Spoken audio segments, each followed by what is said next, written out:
Alessandro Covelli, je vous trouve là à l'Institut culturel italien à Lyon. Oui. Il y avait la présentation du Festival de cinéma italien d'Annecy, mais il n'y a pas que le Festival d'italien d'Annecy dans la vie, il y a aussi celui de Montélimar qui vit cette année sa 3e édition. Dites-nous en un tout petit peu plus. Alors c'est le dernier né des festivals italiens de la région, le festival du film italien de Montélimar-Le Teil. Donc c'est un festival qui en est effectivement sa 3e édition.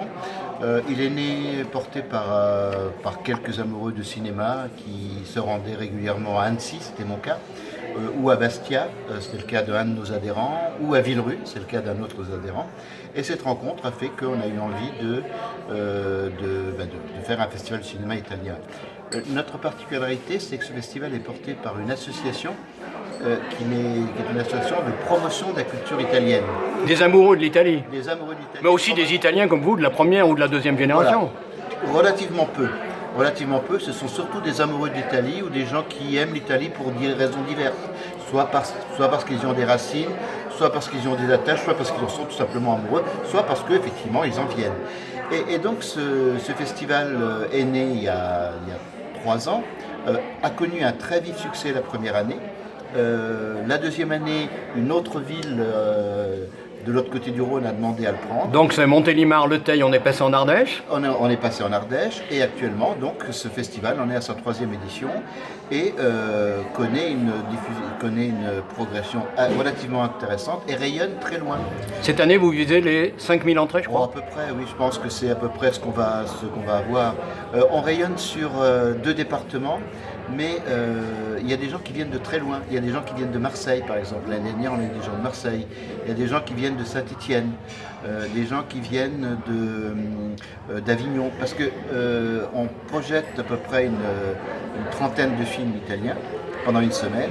Et j'allais dire, entre Voiron et Marseille, il n'y a pas d'équivalent. Il n'y a pas un lieu où il y a un festival de cinéma italien. Ici, vous avez Annecy, vous avez Chambéry, vous avez Grenoble. Même à Lyon, je ne suis pas sûr qu'il y ait un festival de cinéma italien de plusieurs jours. Et ce qui fait que Montélimar, de fait de sa position géographique, 150 km de Grenoble, 150 de Lyon, 150 de Saint-Étienne, 180 de Marseille, de fait de cette position un petit peu centrale, attire beaucoup de monde de ces agglomérations où là, par contre, il y a beaucoup d'Italiens. Qu'est-ce qui guide votre programmation? Alors, pour l'instant, c'est surtout des films récents. Des films très récents, avec un éclairage parfois sur des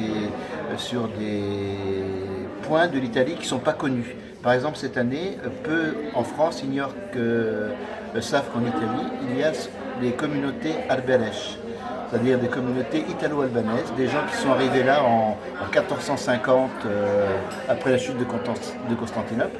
Et ces communautés italiennes, en Calabre, en Sicile, il y en a à peu près 80 villages où on continue à parler l'albanais du XVe siècle, où on est orthodoxe, où on a des traditions qui sont... C'est un petit peu comme en Corse d'ailleurs, village corse. Exactement comme Cargèse. Voilà, c'est à peu près lié à la même époque. Et donc là, on va faire un éclairage sur ce phénomène en Italie, sur ces villages, avec une jeune réalisatrice qui va venir